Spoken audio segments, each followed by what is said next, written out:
അസാധ്യമെന്നു ഞാൻ കരുതിയതാ അന്നാളിലവനെന്നോടു ചൊല്ലി. മനുഷ്യരാൽ അസാധ്യം സാധ്യമാക്കുന്നവൻ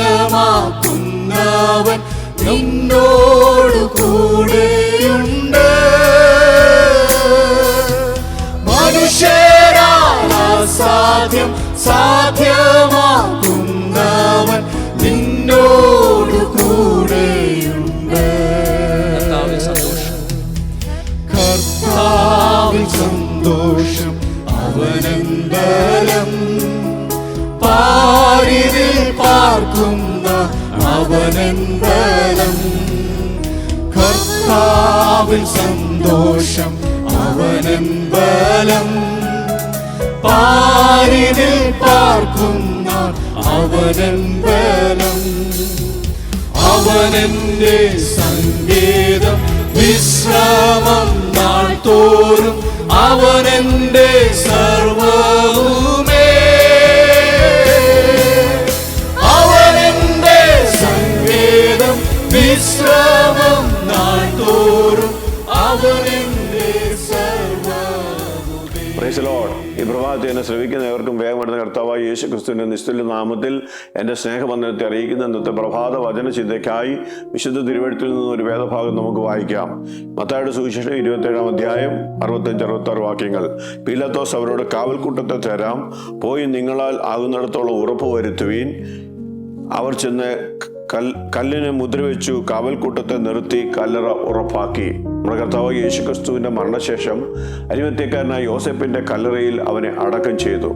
എന്നാൽ 27-ാം അധ്യായം 62-63 വാക്യങ്ങൾ വായിക്കുമ്പോൾ മഹാപുരോഹിതന്മാരും പരീശന്മാരും പീലാത്തോസിന്റെ അടുക്കൽ ചെന്ന് ആ ചതിയൻ ജീവനോടിരിക്കുമ്പോൾ 3 നാൾ കഴിഞ്ഞിട്ട് താൻ ഉയർത്തെഴുന്നേൽക്കും എന്ന് പറഞ്ഞത് അവർക്ക് ഓർമ്മ വന്നിട്ട്, അതുകൊണ്ട് യേശുവിൻ്റെ കല്ലറയ്ക്ക് സെക്യൂരിറ്റി കൂടുതലായി വേണമെന്ന് ആവശ്യപ്പെടുവാനും പീലാത്തോസ് അത് അനുവദിച്ചു കൊടുക്കുവാനും റോമൻ പടയാളികളെയും റോമൻ മുദ്രയും വെച്ച് കർത്താവിൻ്റെ കല്ലറ ഉറപ്പാക്കുന്നതായിട്ട് നമുക്ക് കാണുവാൻ സാധിക്കും. എന്നാൽ നമുക്ക് കർത്താവായ യേശുക്രിസ്തു ജീവിച്ചിരുന്ന കാലത്ത് താൻ പല മരിച്ച വ്യക്തികളെ ഉയർപ്പിച്ചതായിട്ട് വിശുദ്ധ തിരുവെഴുത്തിൽ നമ്മൾ വായിക്കുന്നു. യോഹന്നാന്റെ സുവിശേഷം 11-ാം അധ്യായത്തിൽ താൻ സ്നേഹിച്ച ലാസർ 3 നാൾ കഴിഞ്ഞിട്ട് മരിച്ച് 3 നാൾ കഴിഞ്ഞ ലാസറിനെ ഉയർപ്പിച്ചതായിട്ട് നമുക്ക് കാണുവാൻ സാധിക്കും. മർക്കോസ് 5-ൽ ജായിറോസിന്റെ മകളെ കർത്താവ് ഉയർപ്പിച്ചതായിട്ട് കാണുവാൻ സാധിക്കും.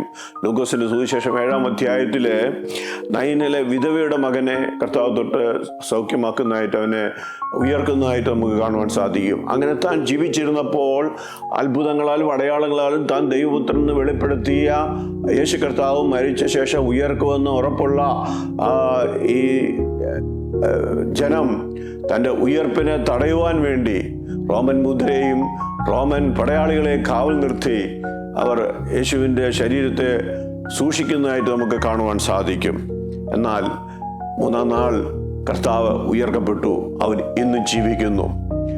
അപ്പോസ്തലപ്രവൃത്തി 16-ാം അധ്യായം 23-ാം വാക്യത്തിൽ പൗലോസും ശീലദാസും ഫിലിപ്പിയിലുള്ള കാരാഗൃഹത്തിൽ അവർ കടക്കുമ്പോൾ അവർ ഒരു വിധത്തിലും രക്ഷപ്പെടാതിരിക്കുവാൻ അകത്തെ കാവലിലാക്കിയെന്ന് നമുക്ക് കാണുവാൻ സാധിക്കും. കൂടുതൽ സേഫ്റ്റി ആയിട്ട് സെക്യൂറായിട്ടുള്ള പ്ലേസിൽ അവരെ ഇന്നർ പ്ലേസിൽ അവരെ ആക്കുന്നതായിട്ടും അവർ കാൽ ആമത്തിലിട്ട് പൂട്ടുന്നതായിട്ടും നമുക്ക് കാണുവാൻ സാധിക്കും. എന്നാൽ അർദ്ധരാത്രിയിൽ പൗലോസും ശീലദാസും പ്രാർത്ഥിച്ചുകൊണ്ടിരിക്കുമ്പോൾ അവിടെ ഭൂകമ്പം ഉണ്ടാകുന്നതായിട്ടും ചങ്ങല അഴിയുന്നതായിട്ടും കാവലൊക്കെ തുറക്കുന്നതായിട്ടും കാണുവാൻ സാധിക്കും. അത് കണ്ട കാരാഗൃഹ പ്രമാണി താൻ മരിക്കുവാൻ വാളെടുത്ത് സ്വയം ആത്മഹത്യ ചെയ്യുവാൻ ശ്രമിക്കുന്നതായിട്ട് കാണും. എന്നാൽ പൗലോസ് തന്നോട് ചെന്ന് തന്നെ വെളിപ്പെടുത്തുകയും സുവിശേഷം പറയുകയും താൻ മാനസാന്തരപ്പെടുകയും കാരാഗൃഹ പ്രമാണിയും കുടുംബവും സ്നാനപ്പെട്ട് ദൈവസഭയോട് ചേരുന്നതായിട്ട് നമുക്ക് കാണുവാൻ സാധിക്കും. പ്രിയ ദൈവവേദനയിലെ ഇന്ന് പകൽക്കാലം ഈ വചനം നമുക്ക് വിശ്വാസയോഗ്യമായി തീരട്ടെ. ഉയർക്കപ്പെട്ട ക്രിസ്തു നമ്മുടെ ജീവിതത്തിലെ പ്രയാസങ്ങളുടെ മധ്യേ, പ്രതിസന്ധികളുടെ മധ്യേ നമ്മെ വിടുവിപ്പാൻ, നമ്മെ രക്ഷിപ്പാൻ അവൻ മധ്യായ ദൈവമാണ്. നമുക്ക് കണ്ണടയ്ക്കാം, പ്രാർത്ഥിക്കാം. പരിശുദ്ധ പിതാവേ, നന്ദിയോടെ ഞങ്ങൾ അങ്ങ് സ്തുതിക്കുന്നു. വചനം കേൾക്കുന്ന നിന്റെ ജനത്തെ അനുഗ്രഹിച്ച് പ്രാർത്ഥിക്കുന്നു. റോമൻ ഇമ്പീരിയ മുദ്രകളെ, റോമൻ പടയാളികളെ കാവലിനെ തകർത്ത് ഉയർത്ത ക്രിസ്തു ആമേ ഞങ്ങളുടെ ജീവിതത്തിലും ഉയർപ്പിൻ്റെ ആമേ ഹല്ലേലൂയ ജീവിതത്തിലെ വിടുതലിൻ്റെ ആമേ സാഹചര്യങ്ങൾ ഒരുക്കുന്ന നന്മയ്ക്കായി സ്തോത്രം. പ്രാർത്ഥന കേൾക്കുന്ന കൃപയ്ക്കായി സ്തോത്രം. യേശു കർത്താവിന്റെ നാമത്തിൽ തന്നെ ആമേൻ.